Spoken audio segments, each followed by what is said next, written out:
இலங்கை செய்திகளுடன் நான் நிரோஷன். விரிவான செய்திகளுக்கு முன் தலைப்புச் செய்திகள். ஜனாதிபதி தேர்தலில் முன்னிலை சோசலிச கட்சி களமிறங்கும் என்று கட்சியின் செயலாளர் குமார் குணரத்னம் தெரிவிப்பு. மருந்து தட்டுப்பாடு காரணமாக நாடளாவிய ரீதியாக அரசு வைத்தியசாலைகளில் சிகிச்சை பெறும் நோயாளிகள் பெரும் அசௌகரியம். சம்பள அதிகரிப்பு விவகாரத்தில் அரசாங்கத்தின் தீர்மானங்களை கம்பெனிகள் மீற முடியாது என ஜனாதிபதியின் சிரேஷ்ட ஆலோசகரும் பாராளுமன்ற உறுப்பினருமான வடிவேல் சுரேஷ் சுட்டிக்காட்டு. ஜனாதிபதி ரணில் விக்ரமசிங்கவுக்கும் ஸ்ரீலங்கா பொதுஜன பெரமுனவின் ஸ்தாபகர் பசில் ராஜபக்சவுக்கும் இடையில் இன்று மற்றொரு கலந்துரையாடல். தொடர்வது விரிவான செய்திகள். எதிர்வரும் ஜனாதிபதி தேர்தலில் முன்னிலை சோசலிச கட்சியும் களமிறங்கும் என அந்த கட்சியின் செயலாளர் குமார் குணரத்னம் தெரிவித்தார். இது தொடர்பாக அவர் மேலும் தெரிவிக்கையில், பாராளுமன்ற தேர்தல் ஜனாதிபதி தேர்தல் என்று அடுத்து வரும் எந்த ஒரு தேர்தலாக இருந்தாலும் எமது கட்சி களமிறங்கும். நிறைவேற்று ஜனாதிபதி முறைமை ஜனநாயக முறைமைக்கு அச்சுறுத்தல் என்று கருதுகின்றோம். எனவே அந்த முறையை நீக்கப்பட வேண்டும் என்ற நிலைப்பாட்டில் உள்ளோம். எனினும் அரசியல் வாய்ப்பை, அரசியல் தலையீட்டை கருத்தில் கொண்டு தேர்தலில் போட்டியிடுவோம். இடதுசாரி சக்திகளோடு பொது வேலை திட்டத்தில் களமிறங்குவோம். வேட்பாளர் குறித்து இன்னமும் முடிவெடுக்கவில்லை என்றும் அவர் தெரிவித்திருந்தார். 2 நாட்கள் உத்தியோகபூர்வ விஜயம் மேற்கொண்டு ஜப்பானிய வெளிவிவகார அமைச்சர் ஜோகோ கமிகாவா இன்றைய தினம் இலங்கைக்கு வருகை தந்துள்ளார். இந்த விஜயத்தின் போது ஜனாதிபதி ரணில் விக்ரமசிங்க, பிரதமர் தினேஷ் குணவர்தன மற்றும் வெளிவிவகார அமைச்சர் அலிசப்ரி ஆகியோரையும் சந்திக்க உள்ளார். இதன்போது அவர் கொழும்பு துறைமுகத்திற்கான கண்காணிப்பு விஜயம் ஒன்றை மேற்கொள்ள உள்ளதாகவும் தெரிவிக்கப்படுகிறது. அவரது இந்த விஜயத்தின் போது இருதரப்பு கடன் மறுசீரமைப்பு தொடர்பான இறுதி ஒப்பந்தம் குறித்தும் கலந்துரையாடப்படும் என்றும் எதிர்பார்க்கப்படுகிறது. மக்களுக்கு காணி உரிமையை வழங்க அரசாங்கம் மேற்கொண்டிருக்கும் நடவடிக்கை புரட்சிகரமான வேலை திட்டம் என ஜனாதிபதி ரணில் விக்ரமசிங்க தெரிவித்துள்ளார். பொலன்னறுவை மத்திய மகாவித்தியாலயத்தில் இன்றைய தினம் நடைபெற்ற ஒருமைய திட்டத்தின் கீழ் மகாவலி குடியிருப்பில் வசிப்பவர்களுக்கு காணி உறுதிகளை வழங்கும் நிகழ்வில் ஜனாதிபதி இதனை தெரிவித்தார். இதுவரை உலகில் எந்த ஒரு நாட்டில் இவ்வாறான வேலை திட்டமும் அமுல்படுத்தப்படவில்லை என்றும் ஜனாதிபதி இதன்போது தெரிவித்திருந்தார். நாட்டில் ஏற்பட்டுள்ள மருந்து தட்டுப்பாடு காரணமாக நாடளாவிய ரீதியாக அரசு வைத்தியசாலைகளில் சிகிச்சை பெற்று வரும் நோயாளிகள் பெரும் அசௌகரியங்களை எதிர்நோக்கி வருகின்றனர். அரசு வைத்தியசாலைகளில் சிகிச்சை பெற்று வரும் நோயாளர்கள் தனியார் மருந்தகங்களில் அதிகளவு விலைகளில் மாற்று மருந்துகளை பெற்றுக்கொள்ள வேண்டிய நிலைமைக்கு தள்ளப்பட்டுள்ளதாக கூறப்படுகிறது. நாட்டில் நிலவும் மருந்து தட்டுப்பாடு காரணமாகவே இந்த நிலைமை ஏற்பட்டுள்ளது. குறிப்பாக கொழும்பு தேசிய வைத்தியசாலையில் அதிக மருந்து பற்றாக்குறை காணப்படுவதாகவும் நோயாளிகள் குற்றம் சுமத்தியுள்ளனர்.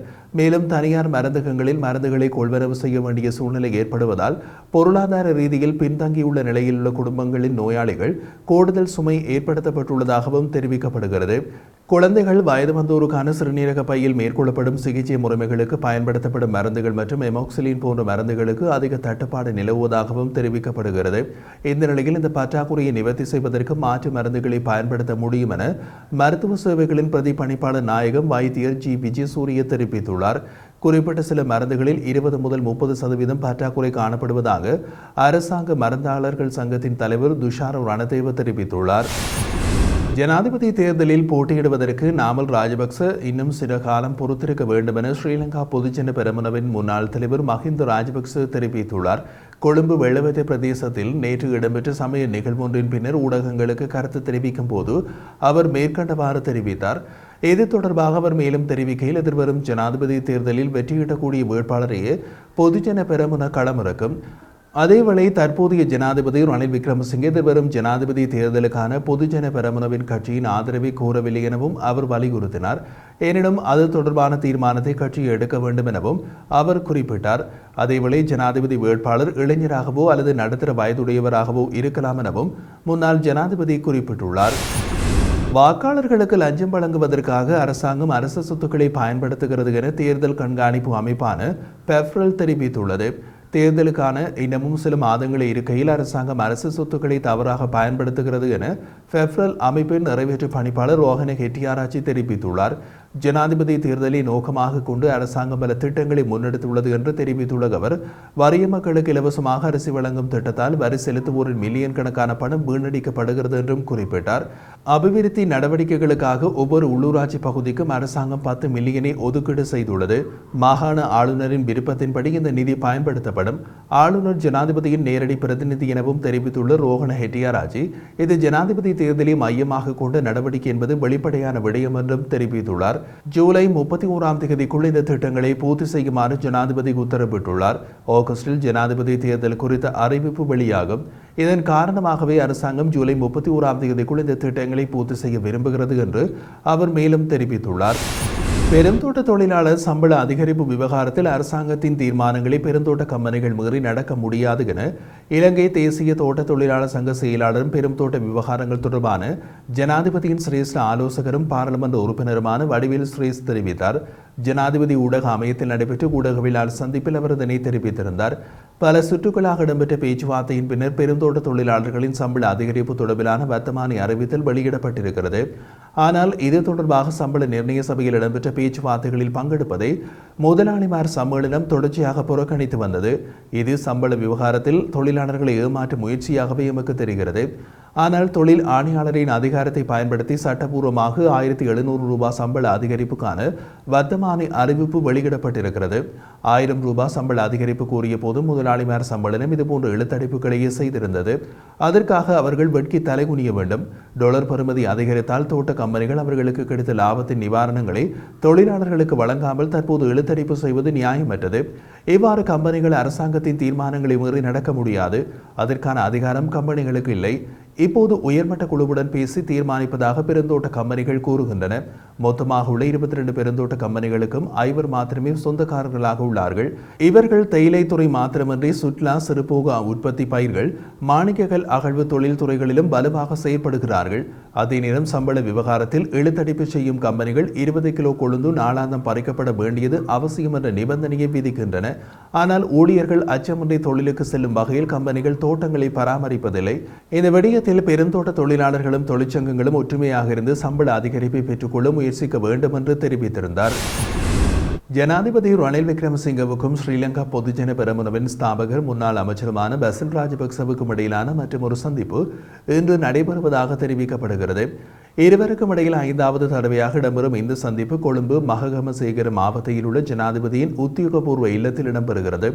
எதிர்வரும் ஜனாதிபதி தேர்தல் மற்றும் நாட்டின் தற்போதைய பொருளாதார நிலைமைகள் தொடர்பாக இதன்போது கலந்துரையாடப்படுகிறது. ஜனாதிபதிக்கும் முன்னாள் அமைச்சர் பசில் ராஜபக்சவுக்கும் இடையில் இறுதியாக கடந்த ஏப்ரல் மாதம் 23ஆம் தேதி கலந்துரையாடல் ஒன்று இடம்பெற்றது. இந்த சந்திப்பின் போது பிரதமர் தினேஷ் குணவர்த்தன, அமைச்சர்களான நிமால் ஸ்ரீபாலடி சில்வா, ஹரின் பெர்னாண்டோ, டிரான் அலஸ், பிரசன்ன ரணதுங்க மற்றும் காஞ்சன விஜயசேகர் ஆகியோர் கலந்து கொண்டனர். இதன்போது எதிர்வரும் காலங்களில் எந்த தேர்தலை முதலில் நடத்துவது என்பது தொடர்பில் தீர்மானிக்கப்பட வேண்டும் என முன்னாள் அமைச்சர் பசில் ராஜபக்ச ஜனாதிபதிக்கு அறிவித்திருந்தார். ஜனாதிபதி ரணில் விக்ரமசிங்கே ஜனாதிபதி தேர்தலில் போட்டியிட்டால் அனைத்து கட்சிகளிடமும் எழுத்துப்பூர்வமாக ஆதரவை கேட்பது சிறந்தது எனவும் முன்னாள் அமைச்சர் பசில் ராஜபக்ச இதன்போது கருத்து தெரிவித்திருந்தார்.